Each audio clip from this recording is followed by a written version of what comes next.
Ravi de vous retrouver, les Grasses, pour une nouvelle session. On va faire le Bitcoin. Alors, je profite justement que les marchés américains sont en train de consolider et que globalement, j'ai pas envie de faire de short parce que j'en ai pas trop le temps de faire les allers-retours. Et globalement, parce que j'attends des points d'entrée pour des accus, éventuellement pour continuer de jouer un certain nombre de retournements. Toujours est-il, donc, quand on regarde au crypto, on est très lié, pour moi, toujours très lié euh, aux besoins de liquidité des marchés. Donc on regarde un petit peu ce sentiment de marché sur le crédit, etc. Et on regarde tout ce qui se passe sur l'inversion de la courbe des taux, sur le fait également qu'on rejoue un petit peu les valeurs un peu plus spéculatives de croissance sur le Nasdaq notamment, qu'on est en train de rejouer. Et donc je pars du principe que il y a donc un certain appétit pour le risque qui est revenu sur les marchés. Bien entendu, il faut garder une certaine mesure parce que tout peut changer très vite, mais petit à petit, on est en train de faire les constructions. Et donc ça, pour moi, c'est lié également aux cryptos où on devrait commencer à avoir un certain nombre de choses, de cet appétit pour le risque, commencer à revenir également sur les cryptos. Ensuite, est-ce que c'est juste pour du rebond et du mouvement de court terme, comme on avait pu parler dans les vidéos précédentes, ou est-ce que ça va être pour lancer des signaux, les construire et ensuite vraiment valider des retournements à plus moyen à long terme? Voilà, ça c'est la vraie question et c'est ce qu'on va essayer de discuter ensemble aujourd'hui. Donc pour moi, quand on regarde au niveau du Bitcoin, on se retrouve un petit peu dans la configuration de congestion dont on avait parlé déjà la semaine dernière. Et l'idée c'était de se dire, voilà, ce que j'aimerais c'est qu'on commence à naviguer un petit peu vers le haut de la figure. Si on devait construire une espèce de médiane ici, alors, elle est un petit peu trop basse, mais toujours est-il, voilà, dans l'idée, c'était de se dire, voilà, là où il faut se méfier, évidemment, c'est si on commence à tester un petit peu trop le bas, à être dans l'incapacité de revenir dans la médiane haute, donc là, de commencer à souffrir si, évidemment, on casse par le bas. Là, on revient, donc, vous voyez, sur la médiane haute. Donc, évidemment, si on recasse tout par le bas, c'est pas bon, hein, je vous fais pas un dessin, on va se concentrer là sur si le scénario positif se valide. Scénario positif qui se valide, eh ben, c'est une cassure, vous voyez, de cet oblique ici, qui est aux alentours des 43 000, 44 000 dollars pour arrondir. Pour autant, c'est pas parce qu'on cassera ça par la hausse et qu'éventuellement on booste pas mal qu'il faudra tout de suite parler bull run, to the moon et que sais-je. Comme on en avait parlé la semaine dernière, pour moi on est toujours dans la même idée, c'est-à-dire qu'on s'est avancé, on s'est mis dans des bonnes dispositions pour éventuellement jouer le break à la hausse qui nous permettra de revenir chercher la zone des 48 000, 50 000 dollars, mais ça sera cette zone-là qu'il faudra réussir à franchir. Et ensuite, il y aura une période, je ne crois pas les trucs qui partent en mode ligne droite. En tout cas, ça serait pas sain. Je préférerais qu'en fait, on break et qu'on se mette à construire. Ça serait beaucoup plus sain pour le moyen terme. Et ensuite de cette construction, la casser par le haut, bien entendu, pour là commencer à valider vraiment des retournements de moyen terme, où on va commencer à avoir non seulement les traders qui vont en profiter, mais également les plus investisseurs qui vont commencer à voir, qui peuvent reprendre des positions avec un ratio gain-risque qui redevient intéressant.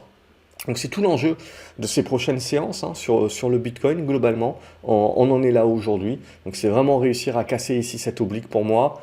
Aller chercher les 46 000, mais au-delà d'aller chercher les 46 000, c'est cette zone des 48 000 dont il faudra s'affranchir. Avec cette zone-là, tampon, je dirais, sur les 52 000. Et après, ce que j'aimerais, c'est qu'on commence à zigzaguer pour commencer à construire. Et ce zigzag, en sortir par le haut pour vraiment avoir le vrai signal pour le côté, entre guillemets, renouveau d'une tendance durable. Donc pour l'instant, on reste dans du rebond qui peut éventuellement se valider en retournement si on arrive à breaker, mais toujours est-il, on reste dans des physionomies, hein, comme j'en avais parlé pour moi, qui sont encore des physionomies de court terme aujourd'hui, comme je vous l'ai dit. Il restera encore tout le scénario que je vous ai expliqué avant de pouvoir parler vraiment d'un vrai retournement durable à moyen terme. On va le faire donc étape par étape. Mais en tout cas, voilà, on peut se dire que depuis quelques séances, on se remet dans des bonnes dispositions. Maintenant, le plus dur, évidemment, c'est de confirmer, c'est ça qui nous manque. On va faire les autres cryptos dans le sens et on va retrouver à peu près la même chose, hein. Je veux dire, même si c'est indéniablement des tendances baissières, bien entendu, on voit qu'on a des rebonds techniques qui se sont effectués sur beaucoup de cryptos et on est en train de congestionner et de construire. Et donc pour moi, éventuellement, on peut envoyer le second effet qui se coule, c'est-à-dire une seconde jambe haussière qui ira chercher les résistances de moyen terme. Et ce sont ces résistances de moyen terme, ici je dirais une résistance oblique aux alentours des 200, 210, 215, Ce sont ces résistances de moyen terme, donc il faudra ensuite congestionner pour pouvoir les casser par le haut avant de pouvoir parler de retournement haussier beaucoup plus durable. Voilà, j'espère que c'est clair, mais en gros, on va retrouver ça sur toutes les cryptos. Et ce qui m'intéresse surtout, c'est que vous le voyez, on a ce même mouvement qui se met en place sur toutes les cryptos. Ce qu'il ne faut pas me faire dire, bien entendu, c'est de bien faire attention, c'est qu'on reste dans du rebond actuellement de court terme. Éventuellement, on va valider des retournements, mais avant de pouvoir vraiment dire on reprend des tendances haussières de moyen long terme, il y a sacrément du boulot encore, hein. Donc on aura l'occasion de faire certainement de se retrouver pour encore d'autres vidéos. Donc à ce stade-là, pour moi, ce que je vois, c'est que voilà, on rentre dans des marchés où on peut commencer à tenter de jouer des retournements, à anticiper des retournements. Et on a un ratio gain-risque qui devient intéressant puisque on peut se servir, en faire comme repère des niveaux précédents de ces derniers jours, justement, comme de stop loss, tout simplement. Après, c'est des cryptos, ça bouge beaucoup, c'est volatile, donc il faut faire attention aux tailles de position, bien entendu. Mais voilà, là aussi, on le voit sur Algorand, on est en train de se remettre dans une congestion intermédiaire. Il y a encore du boulot, il faudra s'affranchir des 87 centimes de dollars, par exemple, pour commencer à activer une volonté de retournement vers cette zone des 1,10, 1,20.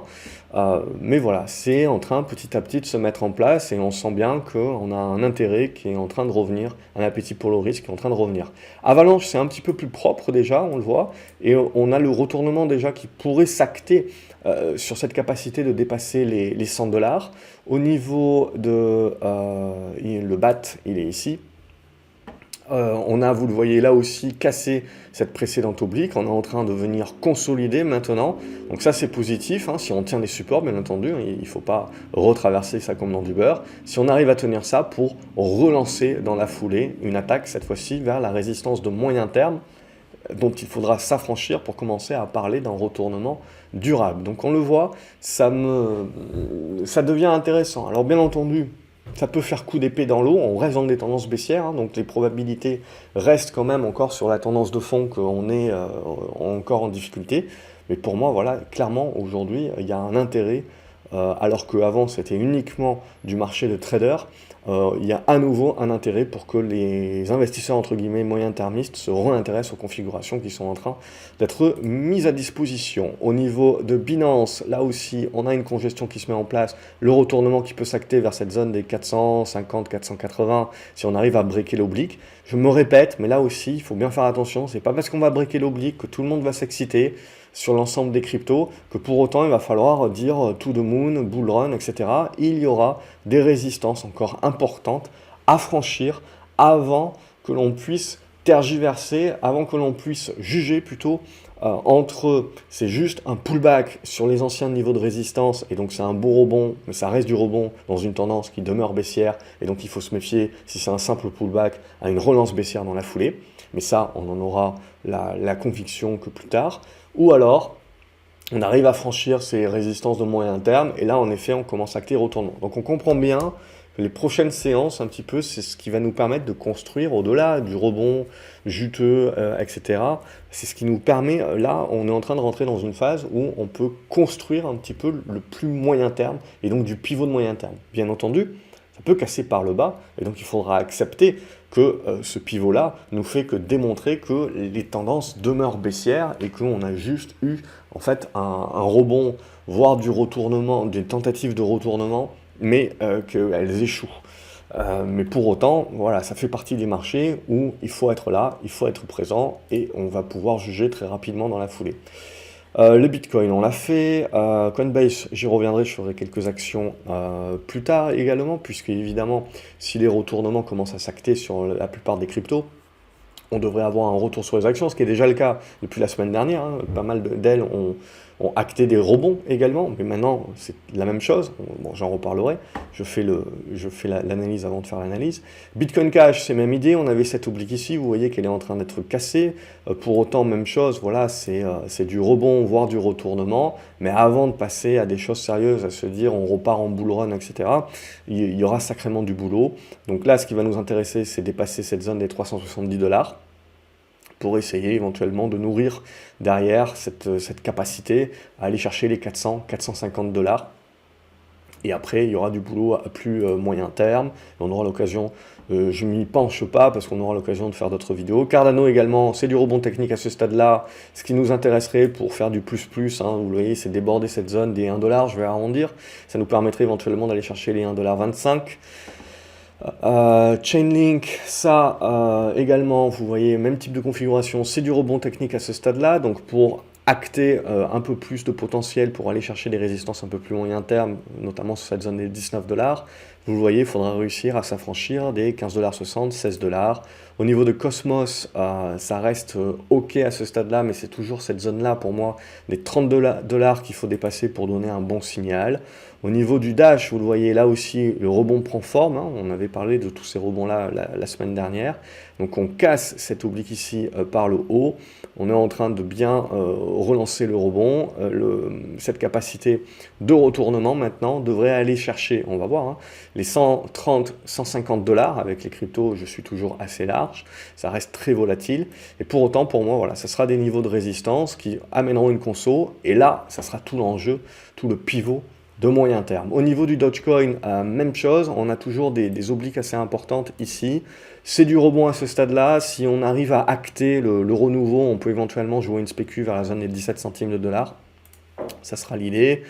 EOS, même chose, que pour de la spécu, je serais tenté de dire pour l'instant, on est en train, vous le voyez, d'acter une cassure d'une première oblique, on se remet dans des bonnes dispositions. La cassure des 2,40 $ peut permettre de prolonger le rebond un petit peu plus fort. Et là, on aura des zones de résistance aux alentours des 2,80 $ notamment. Ça peut déjà être des bons objectifs de prise de profit. Et ensuite, de voir comment tout ça construit avant de se faire un avis plus tranché sur le moyen terme. Au niveau d'Elrond, même chose, on a cassé l'oblique qu'on avait proposé la semaine dernière, donc là aussi on acte le rebond, 190, 220$, c'est la zone que je verrai bien, et après il va falloir là aussi commencer à construire. Sur Ethereum, on avait la même idée, vous le voyez, de ce triangle symétrique que sur le Bitcoin, avec la même idée de se dire il faudra rapidement se mettre dans la médiane supérieure. Ce qu'on a fait, donc ça veut dire qu'on est dans des... Il faut encore breaker, bien entendu, pour donner un vrai signal, mais on est dans des bonnes dispositions. Bien entendu, ça recasse par le bas et on revient chercher un petit peu le bas de la médiane. Tous ces scénarios positifs n'en sont plus et on reprend un petit peu la fébrilité jusqu'à ce qu'on casse par le bas éventuellement pour relancer les tendances baissières. Mais à ce stade-là, voilà, on s'est remis en bonne disposition, donc ça se regarde et ça s'acte éventuellement, vous voyez, sur dépassement des 3100$ pour éventuellement revenir chercher cette zone des 3004. Et pour moi, cette zone des 3004-3007, ça reste le gros pivot de moyen terme, en dessous duquel, voilà, vous pouvez avoir un rebond plus également, mais on ne peut pas encore parler de bull run ou de retournement de la tendance à la hausse d'une manière durable, c'est encore trop tôt. Ethereum classique, là aussi c'est du rebond technique qui se met en place. Alors vous voyez, c'est quand même pas anodin, c'est bien juteux, hein, vous repassez des 25$ aux 40$ en l'espace de 3 séances. Donc c'est propre, mais pour autant, voilà, pam, on est en train tout de suite d'arriver. Alors il y a peut-être encore un petit peu de la marge, ça dépend comment on trace le support, mais je reste toujours très large sur les cryptos. Mais l'idée, elle est là, c'est qu'on est en train de revenir sur les niveaux de résistance de moyen terme. On va buter certainement, construire, et c'est là que tout se jouera. Je pense que je l'ai suffisamment répété pour que ce soit clair. Au niveau de Zen, là aussi, c'est du rebond technique qui est en train éventuellement de s'acter. On verra s'il peut s'accélérer. Si ça s'accélère, vous avez un premier niveau sur les 51$ qui peut être intéressant. Un deuxième niveau, je le mettrai sur les 57. IOTA, même chose, éventuellement cassure d'une première oblique. Ensuite, il faudra confirmer la cassure de l'horizontale à 82 centimes d'euros. Vous aurez un objectif à 1,05$. Au niveau de Litecoin, même idée, congestion. Cette oblique ici qui sera importante à casser. Déjà sur les 130$, ça peut toujours faire un rebond intéressant. Ce qui pourra ouvrir éventuellement la zone ici entre les 145 à 150$. Avant de passer aux actions, je vais continuer un petit peu sur les cryptos. Monero, toujours cette oblique à casser. Donc même chose que la semaine dernière, pour l'instant on n'a toujours pas cassé, il faut casser ça pour commencer à se remettre bien. Au niveau de NEM, même chose, vous voyez, une belle oblique, le marché qui la respecte pour l'instant, qui la joue en résistance, donc il faudra réussir à la breaker, ce qui nous permettra de revenir vers les niveaux de moyen terme, ici aux alentours de la zone des 13-14 centimes de dollars. Au niveau de Neo, Même idée, cette oblique ici sur la zone des 25-26 dollars qu'il faudra casser pour essayer d'aller chercher cette zone des 31-32, voire pourquoi pas les 36, mais ça restera dans le même schlingbik. Derrière, il faudra construire avant de parler de retournement de moyen terme. Nano également, vous voyez, un bon boost sur la cassure de l'oblique, c'est bien poussif, hein, ça fait un x2 quasiment. C'est pas rien, hein, mais ça reste du trading à ce stade-là. On a éventuellement un second fait qui se coule, c'est-à-dire une seconde jambe haussière à jouer sur ce pullback, là, sur cette zone des 2,10 €, qui peut être pas mal si on arrive à tenir. À ce moment-là, on viserait la zone des 3,30 $ jusqu'à la zone des 4 $, pourquoi pas, soyons fous. Mais pour autant, vous voyez, ça resterait du rattrapage à ce stade-là, aussi juteux soit-il, qui aurait besoin de construire. Au niveau de Home Ice Go, même idée, on est en train de valider du rebond, il y a toujours cette zone ici aux alentours des 6 $ qui sera un morceau avant les 7. Au niveau de Polkadot, toujours du rebond à jouer sur cette zone ici, vous voyez, vous avez les congestions qui se mettent en place. On casse, on va chercher le prochain niveau aux alentours des 23 $, voir si ça part en spécu, hein. Pour moi c'est toujours les 25 à 28 $, mais toujours tant que vous passez pas cette zone là, même jusqu'aux 32 $, on ne peut pas parler de retournement durable, hein, de la sauce. Au niveau de Polygon, même chose, du rebond technique, éventuellement je dirais cette zone des 1,70 $, 1,80 $ qui peut être visée si ça commence à prendre. Au niveau de Qtum, on est en train de casser une première oblique, la résistance horizontale ici des 8 $ et des poussières qui peut vous servir de premier niveau, voire les 9 $. On va 8, 9 $. Au niveau d'XRP, celle-ci, elle est pas mal, je la trouve pas mal. Donc on a l'oblique, on est en train d'arriver sur la cassure de l'oblique, donc ça peut péter. Vous cassez l'oblique, on va chercher l'horizontale ici aux alentours des 90 centimes de dollars. Ça peut congestionner un petit peu ici, mais ce qui va vraiment être important, c'est de breaker. Alors après, il restera toujours cette oblique ici. Mais le jour où on pète, là, c'est 90 et 1 $, on aurait quand même un signal qui serait, enfin le signal serait très important, mais surtout la config par rapport à toutes les autres configs qu'on a vues serait quand même très mature pour beaucoup de spéculation. Alors pour une raison X ou Y, je ne connais pas suffisamment les fondamentaux ou peut-être ce qui peut tomber par rapport au procès de la SEC, je ne sais plus où ils en sont, vous le direz probablement mieux que moi en commentaire, mais graphiquement parlant en tout cas, ça se regarde, c'est pas fait bien entendu, mais elle est intéressante. Solana, pour du rebond technique, si on arrive à bêter cette oblique ici, vous avez la zone des 107 à 120 $ qui peuvent être des bonnes zones déjà d'objectifs. Et au niveau de Stellar, alors il m'en reste pas mal. Au niveau de Stellar, d'ailleurs, n'hésitez pas dans les commentaires à me dire s'il y a quelques cryptos que ça sert à rien que je les fasse, parce qu'elles sont pas vraiment suivies par la communauté, donc autant les gicler. Mais sinon, vous voyez, il y a beaucoup de cryptos qui sont un petit peu plus pourris que d'autres, hein, donc graphiquement parlant, et qui se ressemblent. Stellar, c'est le même graphique qu'on a vu sur pas mal d'autres cryptos. Globalement, on commence à casser une première oblique, donc on est pas mal pour essayer de prolonger le rebond. Ce rebond, il aura comme objectif principal des niveaux un peu plus moyen terme, en dessous desquels on reste pour l'instant toujours en stand-by, donc ici les 25 centimes de dollars. Au niveau de Luna, c'est toujours positif, Luna, ça reste toujours propre. Éventuellement, ce dépassement des 105 $ qui peut vous créer une spécu supplémentaire. Au niveau de Tezos, c'est la même idée que les autres. On est en mode rebond à ce stade-là. Cette oblique ici à casser pour essayer d'aller chercher cette zone des 4,60, 4,90. Sandbox, ça reste propre aussi, je pense, pour partir, hein. C'est pas mal, ça, c'est une bonne congestion qui se met en place. Il manque le top départ, ce dépassement des 3,40 $, 3,50 $, et je serais tenté de parler des 4,10 $, 4,30 $ comme d'un principal objectif, et ensuite on verra la suite. Tronix, même chose pour du rebond technique, mais voilà, elle est un petit peu en deçà pour l'instant. VeChain, même chose, du rebond technique, avec cette zone des 6 centimes 80. Au niveau de Waves, là, ça n'a pas fait les choses à moitié. Vous voyez, typiquement, on en avait parlé la semaine dernière.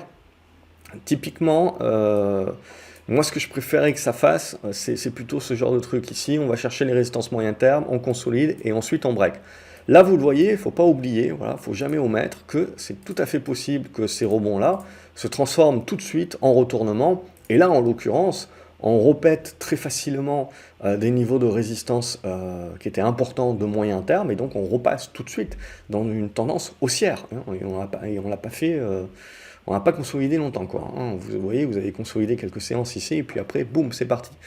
Donc c'est aussi une possibilité, donc il faut jamais omettre ça, et il faut gérer ses tailles de position en plusieurs fois. C'est comme ça la meilleure manière d'éviter de se frustrer, et d'éviter d'essayer de deviner si ça va passer ou pas. Ou alors d'avoir un profil un peu plus long terme. Zcash également, vous voyez, on avait une oblique ici, on la break, on fait le pullback dessus, on relance, donc là aussi, ça fait partie, comme Waves, des cryptos qui sont déjà, et qui ont déjà acté leur retournement. À plus moyen terme. Maintenant, bien entendu, hein, il reste des résistances avant de pouvoir se dire que voilà, on repart en bull run ou en to the moon. Mais déjà, sur un graphique journalier, vous avez acté le retournement. Et ensuite, sur les actions, je ne vais pas en regarder beaucoup, mais globalement, je vais regarder celles qui sont les plus suivies, les plus importantes, comme Riot par exemple. On voit là aussi qu'on a cassé une oblique descendante qui nous permet d'acter un rebond, mais tout de suite, voilà, on va là aussi se heurter assez rapidement à des zones de résistance importantes, aux alentours des 23 $, en dessous desquelles c'est un rebond très juteux, très intéressant, hein, quasiment, même si on va jusqu'au 26, vous pouvez quasiment faire du x2, c'est pas rien, mais d'un point de vue purement graphique encore, on ne pourra pas encore parler de retournement haussier de la tendance, ça sera encore trop tôt. Je peux regarder également Marathon par exemple, qui est à peu près dans les mêmes dispositions, on le voit, avec cette cassure d'oblique ici, on a eu le pullback qui s'est effectué aujourd'hui, des résistances horizontales qui peuvent servir également d'objectif, donc cette zone des 31 jusqu'à 34 $.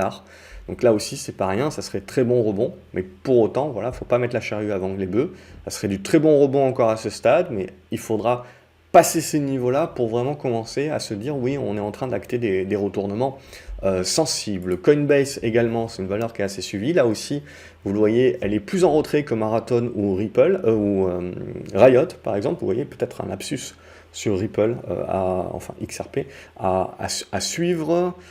Donc il manque encore, je dirais, la cassure pour essayer d'aller chercher une zone entre 220 et 240 $, en mode là aussi rebond.